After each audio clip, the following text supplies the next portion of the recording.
오늘은 마태복음 11장 16절로 19절에 있는 말씀입니다. 이번 주간이 특별히 고난주간이죠. 예수 그리스도께서 우리를 위해서 대속해 주시는 십자가의 죽음의 고난주간입니다. 여러분들이 내가 죽어있는 시신이 되지 않는 한 새벽에 온 가족 동원 특별 새벽기도 기간입니다. 우리가 사순절 기도를 했지만 여러분 이번 한 주간 동안 특별히 새벽에 빠지지 말고 참여하도록 해주시길 바랍니다. 저도 부흥회라는데 저녁만 가서 부흥회하고 새벽은 우리 교회 와서 합니다.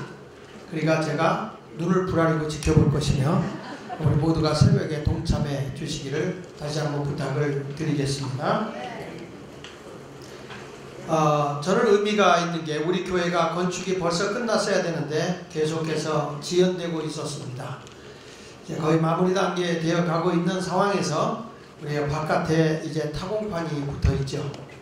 타공판이 붙는 과정에서 지난 주간에 아까 우리가 본 것처럼 예수님의 형상이 딱 벽에 부각이 되었습니다.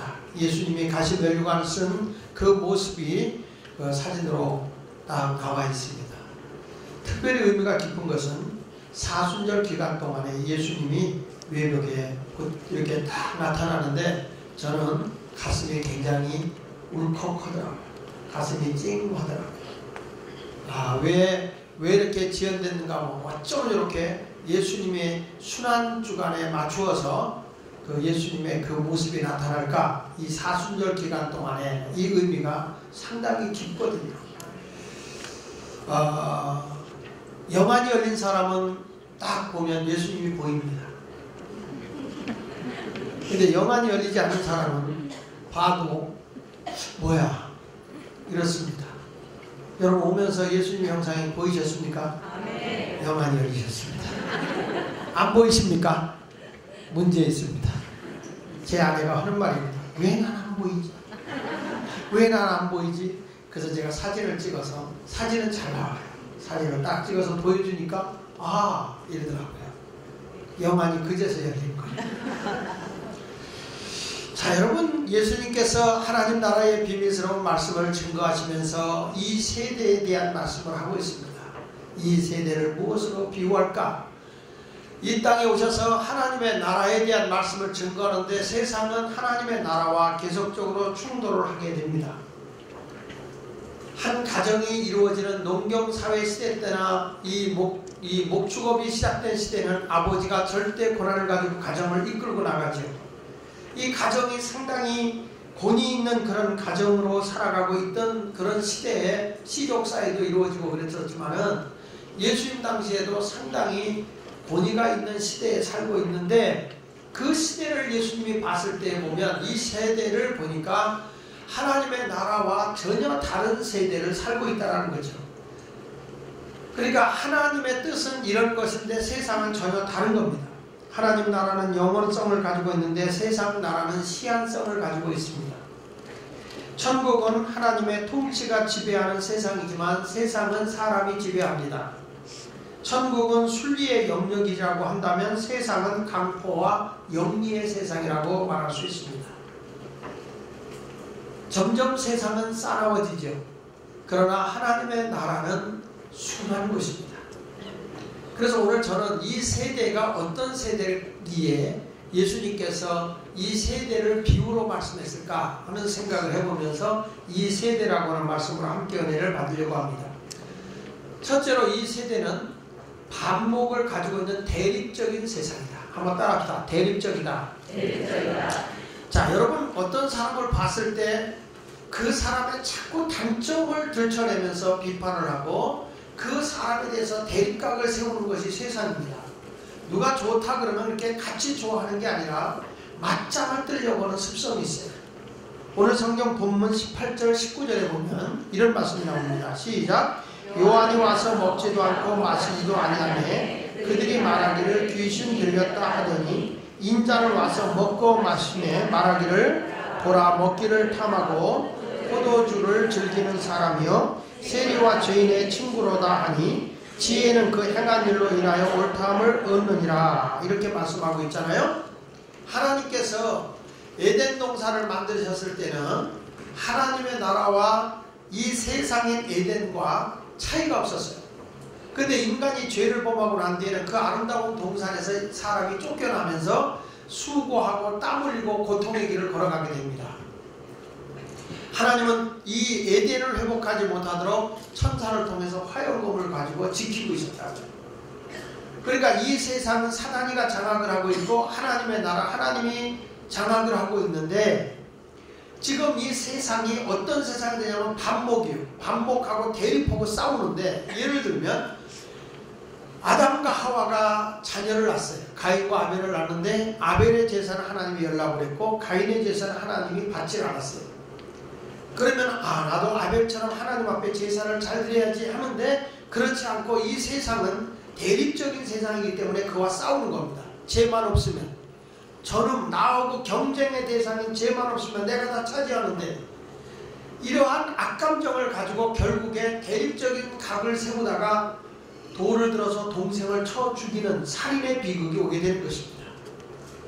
인간이 하나님과의 관계가 단절되고 세상을 떠나고 난 뒤에는 어느 가정이라고 할지라도 그 가정도 대립적이에요.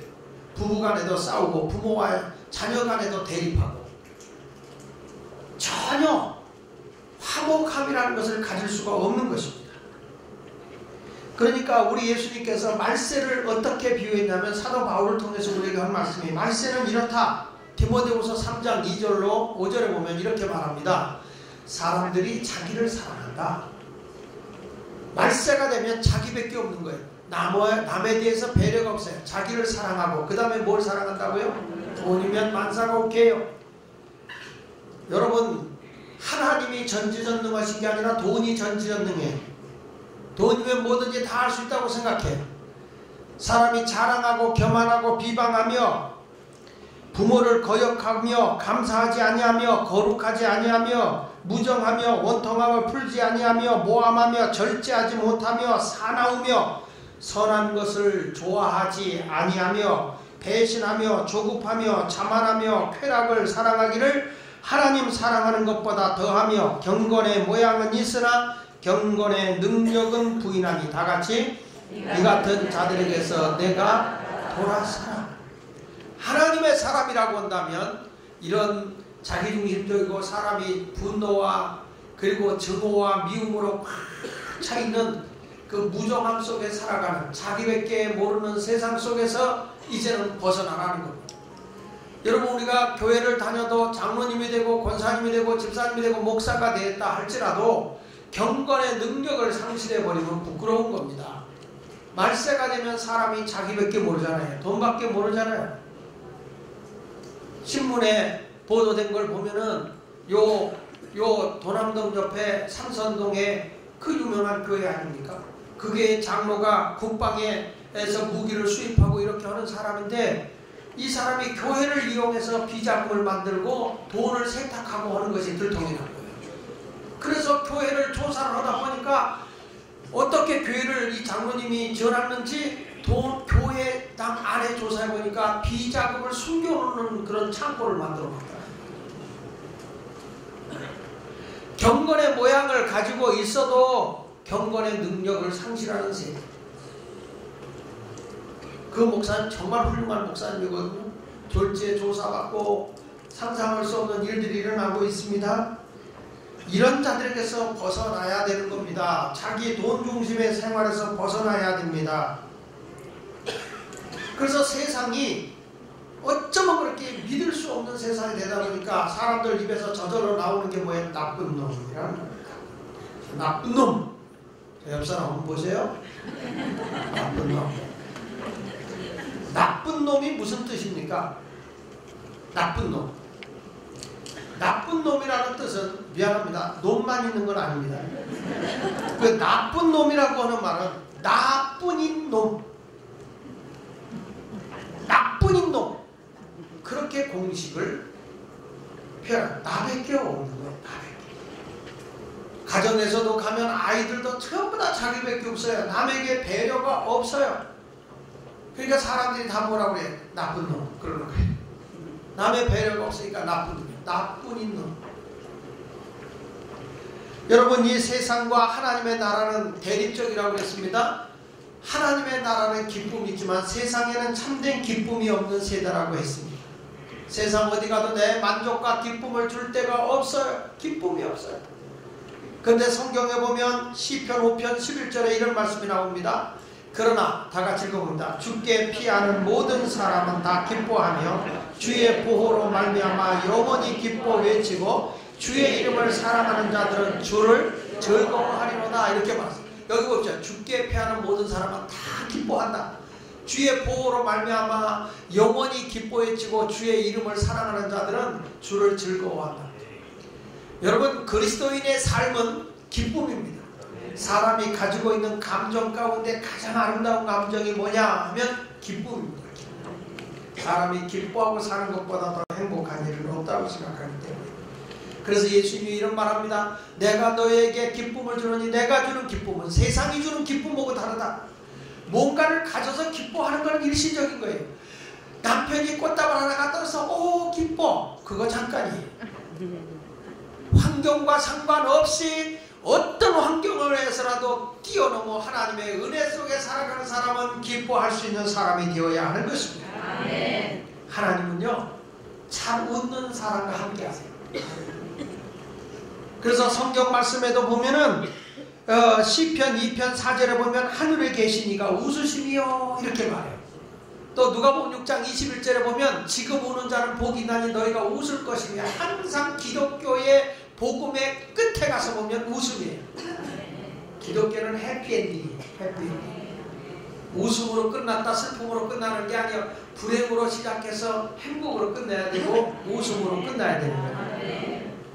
종교개혁자인 마틴 루터가 이런 얘기했습니다. 여러분의 심령 깊은 곳에서 즐거워하고 웃는다면 사랑이 넘치는 하나님을 만나게 된다고 하죠.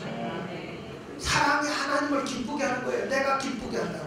사라 할머니도 이런 얘기를 했습니다. 하나님이 나로 웃게 하시니 듣는 모든 이들이 나와 함께 기뻐하리로다. 한번 더 하나님이 나로 웃게 하시니 듣는 모든 이들이 나와 함께 웃으리로다. 이 말을 역으로 얘기하면 좋은 얘기를 들으면, 재밌는 얘기 들으면 그 들은 사람이 재밌는 얘기를 전해줘요. 그러면 그 듣는 사람이 웃어야 안 웃어요? 웃어요. 어떤 사람은 재밌는 얘기를 재미웃게 하는 사람이 있어요. 그것도 은사야. 그것도. 근데 어떤 분은 재미없는 얘기를 아주 재밌게 하는 분이 계세요. 그 은사입니다. 기독교의 삶은 우울하게 사는 게 아니에요. 기쁘게 사는 거죠. 그러니까 사라 할머니도 그런 거예요. 하나님이 나를 웃게 하시니 듣는 모든 이들이 나와 함께 웃는다. 이 말씀을 우리가 생각하면 하나님도 코미디 기질이 있다. 코미디 기질이 있다. 하나님도 웃게 하는 거예요. 여러분을 불행하게 하는 게 아니라는 거예요. 레슬리 웨더 헤더라고 하는 분이 이런 말을 했습니다. 기쁨의 반대는 뭐죠? 슬픔. 그렇죠? 기쁨의 반대는 슬픔이 아니다. 바로 레슬리 웨더 헤더라는 분이 말한 것은 기쁨의 반대는 슬픔이 아니다. 뭐냐? 불신앙이다. 그랬어요. 내가 기뻐하지 않는다는 것은 그건 불신앙이다. 성경에 보면 환경을 뛰어넘어서 정말 울어도 시원찮을 판에 사도 바울은 항상 기뻐하라, 내가 다시 말하노니 기뻐하라 이렇게 말합니다. 하박국 선지자도 자기의 소출이 없고 양식이 없고 우리의 외양간에 송아지가 없는데도 그가 외치기를 나는 여호와로 인하여 즐거워하며 구원의 하나님을 기뻐하리라. 나는 여호와로 인하여 즐거워하며 구원의 하나님을 기뻐하리로다. 그러니까 기쁨과 웃음이 있는 가정은 천국이에요. 근데 이 세상은 기쁠 일이 없어요. 이 세상은 웃을 일이 없어요. 사는 게 점점 어려워. 그러나 예수를 믿고 천국을 소유한 사람은 이런 환경을 뛰어넘어서 웃는 거예요. 집안에 싸울 일이 생겼습니다. 남자가 막 승질냅니다. 그때 진정한 그리스도인은 할렐루야 웃을 일이 있습니다. 막 남자가 승질내는데 승질내지 마요. 웃음 중에 거하시는 하나님이 너와 웃을 때 함께 하리라. 세상은 반목적입니다. 대립적입니다. 이를 가고 피가 터집니다. 얼굴이 험악해 갑니다. 그러나 기독교의 삶은 기쁨입니다. 우리 주님이 지금 그래서 이 세대를 비유하는, 이 세대가 어떤 대립적인 그런 세상이다 이 말이에요. 하나님의 나라와 대립하면 안 돼. 오늘부터 기뻐해야 돼. 그 다음에 이 세상은 뭐냐? 죄에 대한 가책이 없어요. 죄책감을 느끼지 못해. 죄를 범하고도 당연해. 뭐 사람 살다 보다 그런 거지. 어쩜 그렇게 뻔뻔해. 예레미야 2장 13절에 사람에게 두 가지 악이 있다고 그랬습니다. 거기 보면 이렇게 말합니다. 자, 시작. 내 백성이 두 가지 악을 행하였나니 곧 그들이 생수의 근원되는 나를 버린 것. 여기 보니까 뭐라고 하니 생수의 근원이 되는 나. 누구죠? 하나님이에요. 하나님이 여러분의 영혼의 생수예요? 삶의 생수예요? 갈증을 해결해 주는 분이세요. 부족함이 없게 하시는 분이에요. 그 하나님을 버리는 게 악이라는 거예요.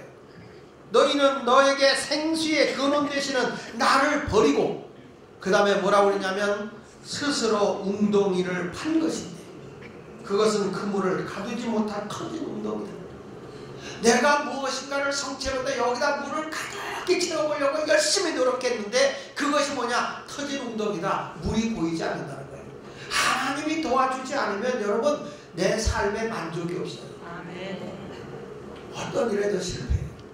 하나님 없이 노력해 보십시오. 터진 웅덩이입니다. 하나님이 기뻐하지 않은 일을 가져보십시오. 절대 행복하지 않습니다. 여러분 태진아라고 하는 사람이 요즘에 매스컴을 많이 타요. 그 사람이 뭐가 부족해요? 자식도 훌륭하고 그분도 신앙인이에요. 뒤늦게 예수를 믿었어요. 그분.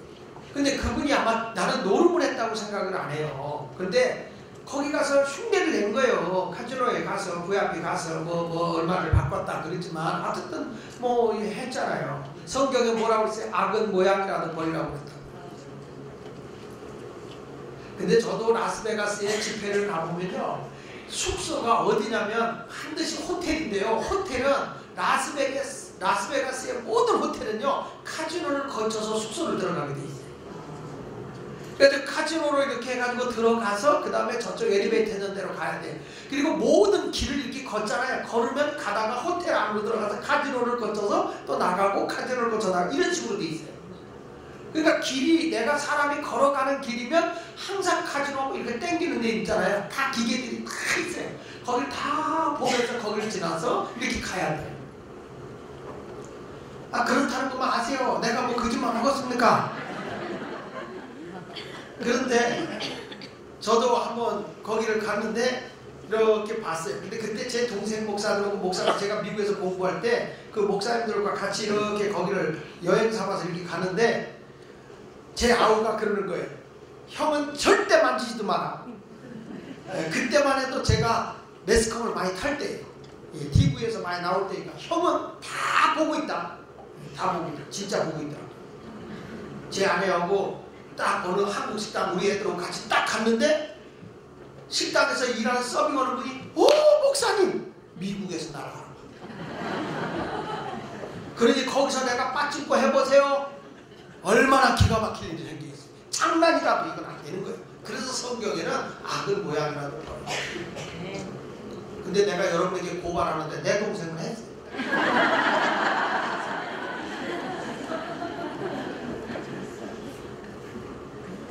세상의 모든 것들이 다 비판적이고 막 이런 것들이니까 좋지 않아요. 왜냐하면 그분이 뭐가 부족해서 그럴까? 대중 속의 고독이겠죠. 그러니까 그분도 그런 일을 해봤을 거야.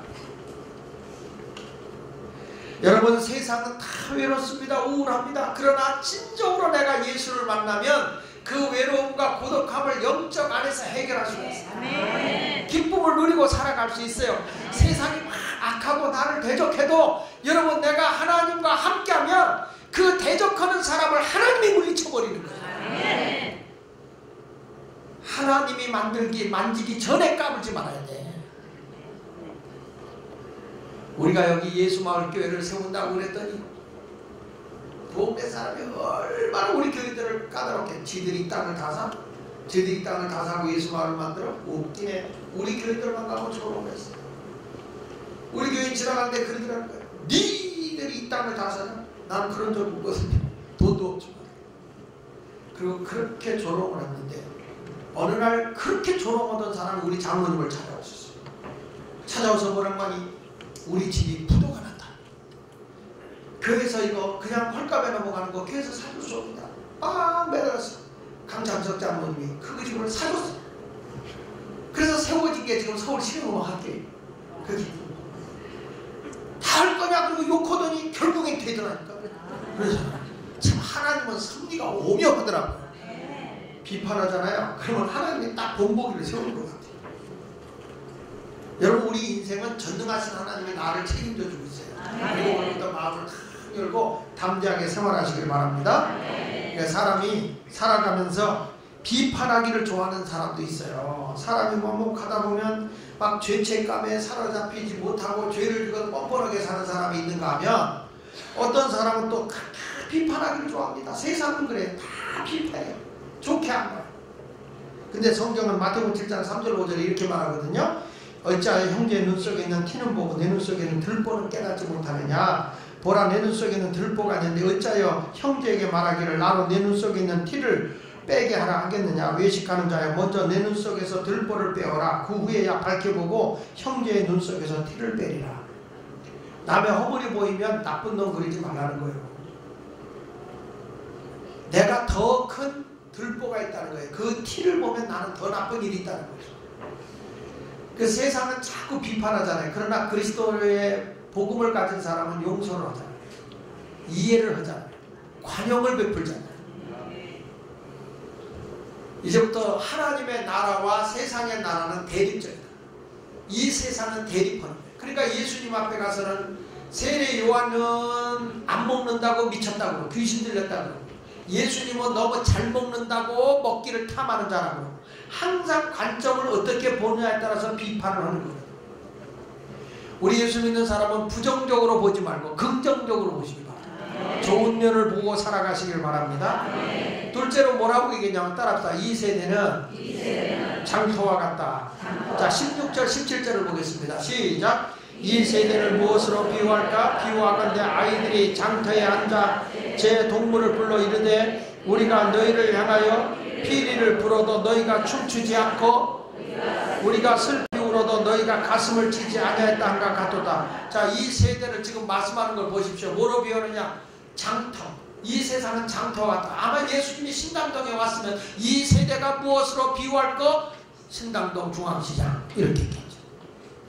장터라고 하는 것은 뭡니까? 수많은 사람들이 모여 있으면서 서로의 필요에 따라 물건을 사기도 하고 팔기도 하는 것입니다.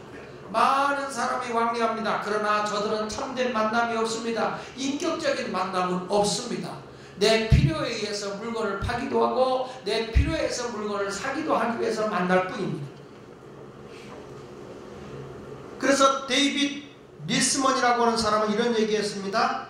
군중 속의 고독을 느끼는 것이 바로 장터이다. 많은 사람이 몰려다니지만 외로움과 고독함을 느끼는 것이 장터라고 말하고 있습니다. 사람들은 요즘에 정말로 휘황찬란한 게 번쩍거리고 취미할 것도 많이 가지고 있는 세상에 우리가 살고 있지만 대중 속에서 사람들은 고독하다고 합니다. 왜냐하면 진정한 만남을 갖지 못하기 때문에 그렇습니다. 하나님과의 교제가 이루어지고 이웃과의 신앙 안에서 교제가 이루어지면 그 사람은 행복한 삶을 살 수 있는데 그렇게 살지를 못합니다. 요즘에 여러분 반인륜적인 범죄를 저지르는 사람들의 특징이 뭐냐면 외톨이입니다. 왕따를 당한 사람들입니다. 부모하고 대화가 안 됩니다.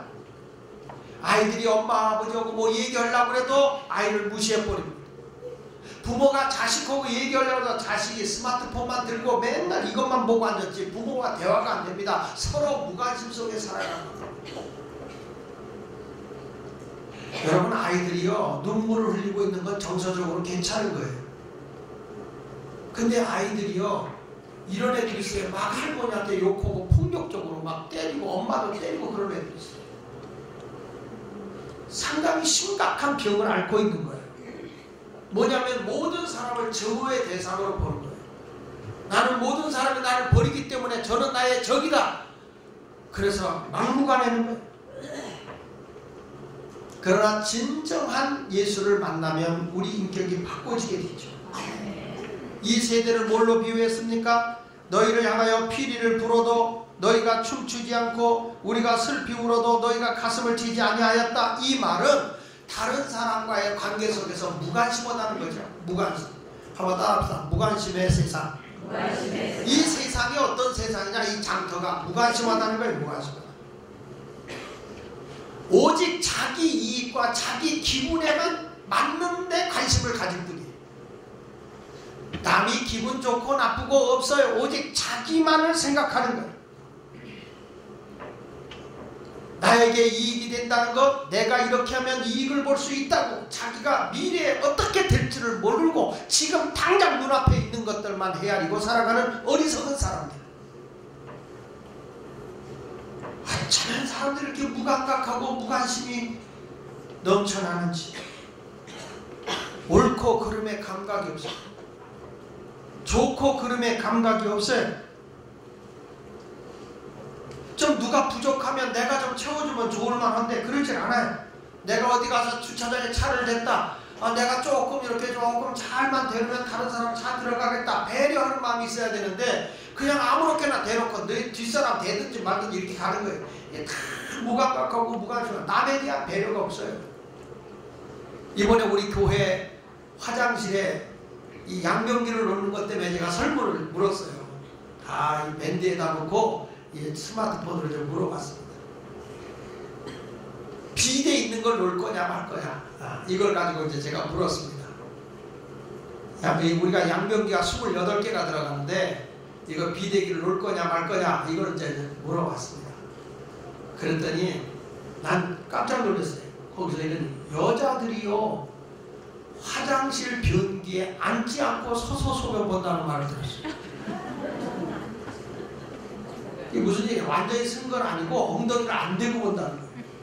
왜냐하면 여기가 지저분 대중 많은 사람 하니까 지저분 혹시나 피부병이 올까? 뭐 이런 그런 염려가 생겨서 안 앉아본다는 거야. 내 그거를 듣고요 기절하려고 오늘 설교를 했습니다.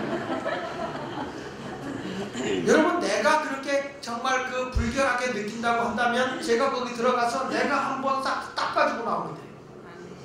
이것이 서로 신뢰가 되면 앉아서 편안하게 얼마든지 할 수 있어요.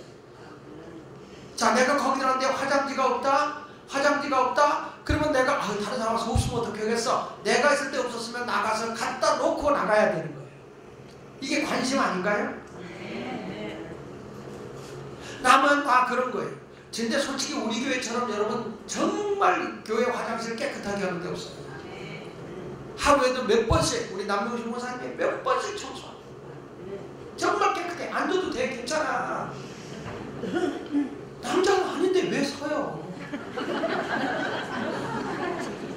결국에는 반대들을 해가지고 제가 비대를 안 놓기로 했습니다만은 우리 그전에요 처음에 저쪽 교회에다가 새로 지고 여기 올 때 그 당시만 해도 화장실이 전부 다 이렇게 쪼그리고 앉아서 소대변을 보고 앞에 있는 거 이게 잡아 당기는 시대 당기면 쫙 거기 뒤로 나오고 그게 수세지게 했어요. 근데 우리 미래를 보고 어떤 거냐면 좌변기로 갔어. 앉아서는 좌변기로 갔어. 그걸 놓고 이쪽 한쪽은 이제 그 옛날 그걸 고집하기 때문에 하나를 그 정도 놓고요 그냥 쪼그리고 앉아보게 해놨죠. 이야 좌변기를 해놨더니 어르신들이 나한테 와가지고 목사님 이렇게 화장실을 불편하게 만들었잖아요. 왜 그러냐? 아유 그것에 올라갔더니 얼마나 불안하던지 이게 말이야 그 안에다가 조준하기가 얼마나 힘드냐고 그 조그만 데다가 앉아서 보는 것을 경험을 못해요. 그런데 나중에 가서는 뭘 했는지 아십니까? 목사님 그게 편안해요. 이거 다 없애주세요. 그래서 다 바꿨어요. 미래지향적으로 보면 어떤 게 좋냐. 남자분들은 또 뭐라 하는지 아십니까? 다 필요 있는 걸로 해달라고. 일반으로 가자. 미래적으로 그러면 좋겠죠. 여러분, 우리가 모든 거 하나로 하더라도 이렇게 좀 이게 관심을 갖고 조금씩 내가 관심을 가지면, 아, 지저분해 보이겠다. 다른 사람이 볼 때, 아, 여기 좀 세균성 있어 보인다고 하면 나라도 먼저 청소를 깨끗하게 해야 되겠다. 그렇게 해놓고 가면 모든 사람들이 나도 깨끗하게 하니까 다른 사람이 깨끗하게 하고, 이런 모습으로 얼마나 서로 신뢰하고 믿고 살겠어요. 적어도 교회라는 화장실은 여러분 집보다도 깨끗해야 돼. 이렇게 많은 사람이 쓰는데, 청소하는 사람이 이렇게 많은데. 아멘 안 하네. 세상은 자기밖에 모르는 세상이다 보니까 그런 거예요. 나는 여러분들이 세상을 살아갈 때 이 장터와 같은 삶이 아니라 모든 사람에게 감동을 주는 삶을 살았으면 좋겠어요. 야, 우리가 장사를 하는 사람도 감동을 주는 거 있어요. 감동을 주는. 어쩌면 음식 하나도 이렇게. 제가 태안에 집회를 갔어요. 근데 식당을 갔습니다. 식당을 갔는데, 야, 그 계란찜을 해주는데, 계란찜은 난 그런 계란찜은 처음 봤어요. 어디냐면 계란찜 위에 찜이 하나 더 올라가. 이렇게 올라가는 거예요. 그러다가 아니 어떻게 이게 계란찜이 이렇게 올라가냐고 했더니 그분이 하는 말이, 이거는 내가 가지고 있는 노하우래. 그러면서 가르쳐 주는데, 열을 팍 하면서 거기다 계란을 넣어가지고 한쪽으로 계속 절에, 이게 불이 팍 달궈졌을 때 해야 되는데, 그러면 이게 올라오는데 이만큼 올라온대요. 그거 할 줄 모르는 사람은 같은 계란인데도 반밖에 안 찬대요. 그러니까 거기 옆에 있던 그 집사님이 식사 대접하는 분이, 저분은 계란찜에 대한 프라이버시다. 아주 스스로 자기가 그 요리하는 거에 대한 감동이 있어, 이 사람. 쫙, 아, 이거 어쩌면 이렇게 잘해요. 그랬더니 그분이, 목사님 하나 더 해다 드릴게요. 그리고 또 갔다. 아, 그런데 와, 이렇게 올라오는데, 야, 그거 기술에 한번 우리 교회도 좀 해봤으면 좋겠어요. 똑같은 그릇인데 똑같은 걸 갖고 한, 누구는 이만큼 올라오고 누구는 이만큼 내려가고.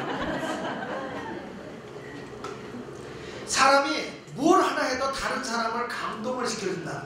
가르침에도 감동을 주고, 예배도 감동을 주고. 그러니까 여러분 찬양을 할 때 여기서 막 찬양하잖아. 목사님이 여러분에게 감동을 끼치는 것도 중요하지만, 찬양 인도하는 분을 감동시키는 여러분이 돼. 목사님 찬양을 할 때 은혜가 안 돼도 감동을 주면 그때 목사가 은혜를 받아. 아, 내 찬양을 통해서 저분이 은혜를 받는구나. 다 열심히 했죠. 사람이 감동을 줄 때 그게 이루어지는 거다, 그 말. 근데 요즘 세상은 어떤 세상이요? 피리를 불어도 춤추지 않고 울어도 가슴을 치지 않는 세상이라는 것입니다.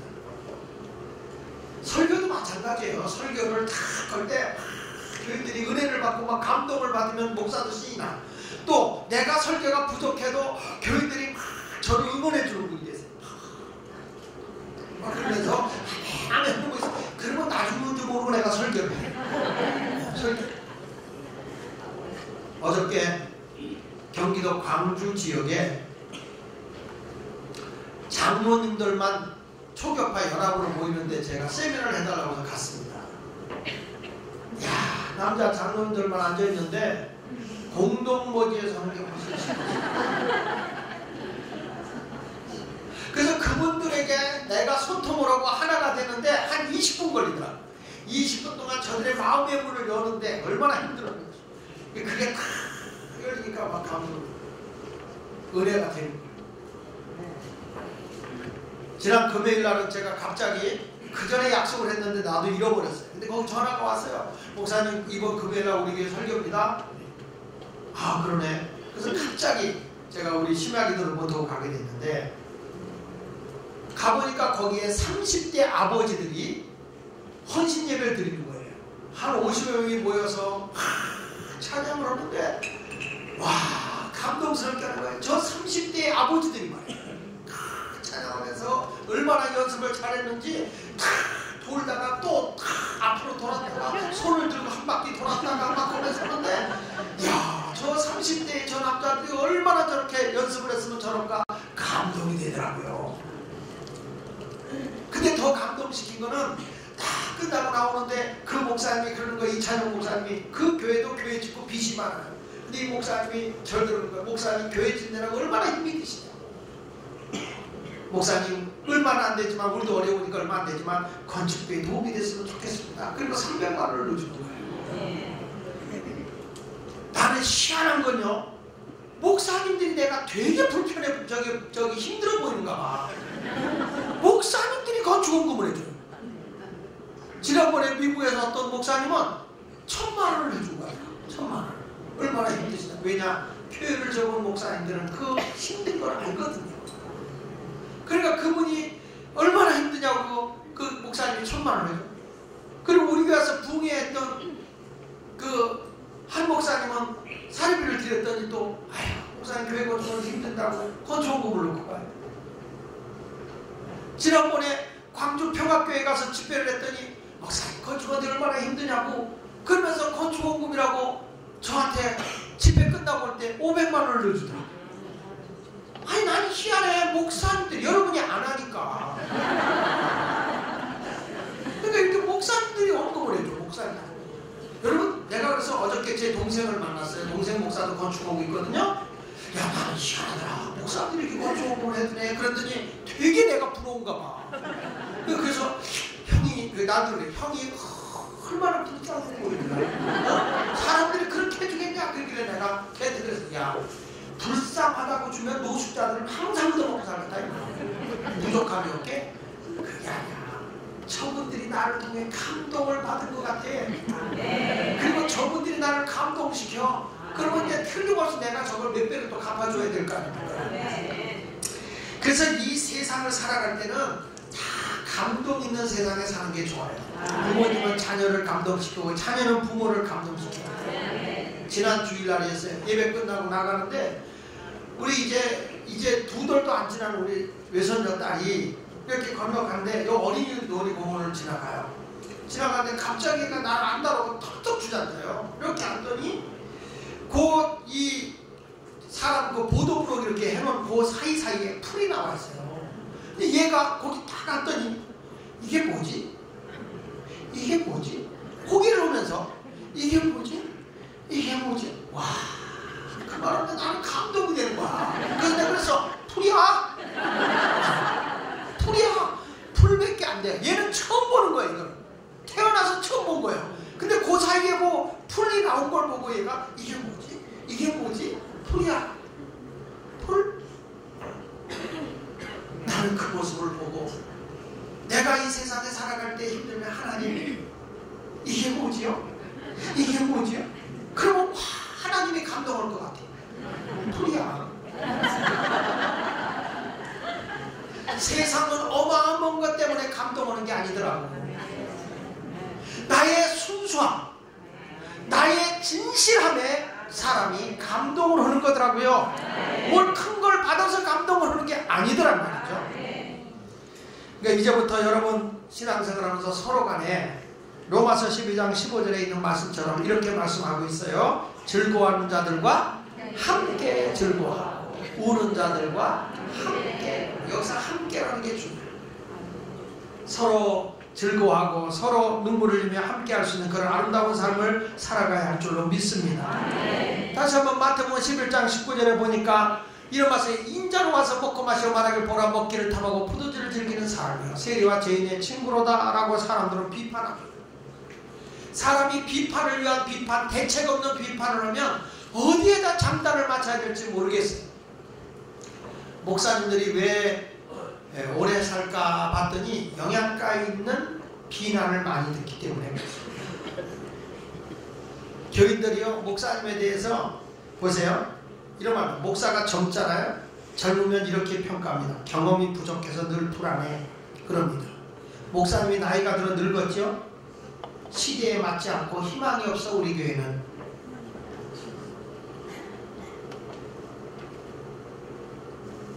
목사님이 잘생기면 왜 목사님이 이렇게 제비같이 생겼어요?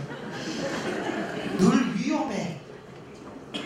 못생기면 목사님이 너무 품위가 없어. 저 볼거리 뭐야? 목사님이 자식을 많이 낳으면 무절제하다고 해. 목사가 절제를 못해. 아들만 낳으면 욕심이 많다는 거예요. 딸만 목사가 나면요, 기도에 능력이 없다. 오죽 기도를 안 하면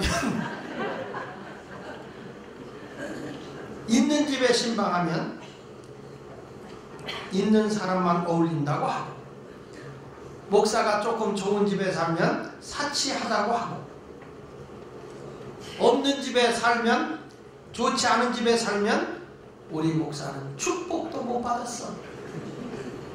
목사님이 좋은 차를 타면 어려운 사람을 생각하지 않고 과소비한다고 하고, 나쁜 차를 타면 얼마나 장로님들과 교인들에게 인정을 못 받으면, 11조에 대한 설교를 하면 목사가 돈 밝힌다고 하고, 안 하면 가르치기 시원찮다고 하고, 잘못을 지적해 주면 냉정하고 사랑이 없다 그러고, 잘못을 지적을 안 해주면 정의감이 부족하다고 합니다. 목사의 얼굴에 윤기가 돌면 사람이 가지고 맨날 처먹기만 한다고, 목사님의 얼굴에 헬스케 보이면 사람이 어디다 쓰고 저렇게 피골이 성접해 있냐고. 도무지 어디에다가 여러분 맞추고 살아야 됩니까? 대안이 없는 비판을 위한 비판은 절대 인생을 행복하게 할 수 없습니다. 여러분, 세상을 살아갈 때 힘들고 어려운 일이 있습니다. 그렇지만 우리가 비판하기보다는 격려하고 위로해주고 용기 주는 사람이 되어야 됩니다. 아멘. 성경 말씀 누가복음 6장 38절에 이렇게 말합니다. 비판하지 말라, 그리하면 너희가 비판을 받지 않을 것이요, 정죄하지 말라, 그리하면 너희가 정죄를 받지 않을 것이요, 용서하라, 그리하면 너희가 용서를 받을 것이다. 아멘. 로마서 14장 10절에는 이렇게 말합니다. 내가 어찌하여 내 형제를 판단하느냐, 어찌하여 내 형제를 업신여기느냐, 우리가 다 하나님의 심판대 앞에 서리라. 우리는 남의 입장을 헤아리지 않습니다. 남의 입장을 알려고 하지도 않습니다. 나하고 싫으면 다 싫다고 합니다. 장터와 갔기 때문에 가다가 마음에 안 들면 그냥 지나쳐버리면 되는 거예요. 전혀 관심이 없는 거예요. 나에게 조금 불편하면 불편하다고 난립니다. 누가 옆에서 뭐 하나 조금 오면 막 소리 지릅니다. 그래서 시장은 잘 싸웁니다. 요즘 교회도, 요즘 주변에도 그렇게 잘 싸우죠.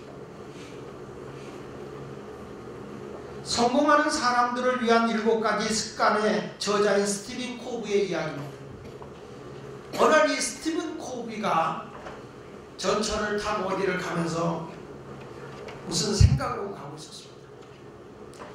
중간 한 역에서 한 젊은 신사와 아이가 같이 올라탔습니다. 이 신사는 자리에 앉자마자 어린 아기를 돌보지도 않고 그냥 눈만 감고 있습니다. 아이가 칭얼대고 울어대기 시작합니다. 그런데 이 아버지는 거들떠보지도 않습니다. 너무 시끄러워. 아기가 점점 울음소리가 커져. 스티븐 코비가 소리를 들립니다. 이보세요! 당신의 자식이 울면 달래야지. 그러면서 막 책망을 합니다. 그때 이 사람이 눈을 뜨면서 죄송합니다. 제가 방금 아내가 병원에서 세상을 떠났다는 연락을 받고 내가 지금 거기서 가는데 정신이 하나도 없습니다. 내가 어떻게 이 아이를 키워야 할지, 내가 어떻게 이 장례를 치러야 할지 지금 정신이 하나도 없어서 아기가 우는 소리를 못 들었습니다. 죄송합니다. 그리고 아이를 달래더니 이 젊은 신사가 또 눈을 쭉 감더라요. 아기가 30분 동안 울어대고 칭얼대는데 스티븐 코비는 아무 말도 하지 못했다는 것입니다. 그리고 자기가 소리 지르고 나무라고 했던 것이 얼마나 미안했던지 모르더라고요. 왜 저 사람이 저럴 수밖에 없었을까? 왜 저 사람이 저런 상황이었을까? 우리는 이해하려고 하지 않습니다. 하고 싫으면 싫다고만 그냥 우겨대고 책망하고 비판하고 꾸짖고 있는 세대. 세례 요한에게는 귀신 들려서 먹지 않는다고 하고 예수님은 먹기를 탐하는 자라고 비판하듯이 어떤 것을 이해하고 받아들이려고 하지를 않고 오직 자기 중심에만 살려고 하는 이 세대를 주님은 비유하고 있는 것입니다. 오늘도 우리에게 주님이 말씀하고 있습니다. 이 세대, 예수님 당시의 세대와 지금의 세대는 다를 바가 없습니다. 지금 우리 예수님은 우리에게 말씀하고 있는 겁니다. 무관심하지 마라. 무감각하게 살지 마라. 이제부터 남을 비판하거나 정죄하는 삶이 아니라 그 사람의 입장으로 돌아가서 우리가 서로 이해하고 용서하고 하나님의 복음을 받아들일 수 있는 신실한 하나님 나라를 건설하는 여러분과 제가 돼야 할 줄로 믿습니다. 자기 욕심만을 위해서, 자기 욕망만을 위해서, 자기 이권만을 위해서 싸우려고 달려가는 사람들이 아니라 하나님의 영광을 드러내는 모든 사람의 공익이 되는 그것을 위해서 자기를 양보할 수 있는 이런 세대가 하나님의 나라의 세대인 것입니다. 예수마을 교회 때문에 지역 주민이 행복하고 예수마을 교회 때문에 이 건물 때문에 모든 주민들이 공익적으로 유익을 줄 수 있는 그런 교회가 되기를 원합니다. 여러분 어느 곳에 가서 살더라도 누구를 만나든지 알아보지도 않고 정지하는 사람이 되지 마시고 이해하고 사랑하고 용서하려고 애쓰는 하나님 나라 백성이 되시기를 예수 이름으로 축원을 드립니다. 기도하겠습니다.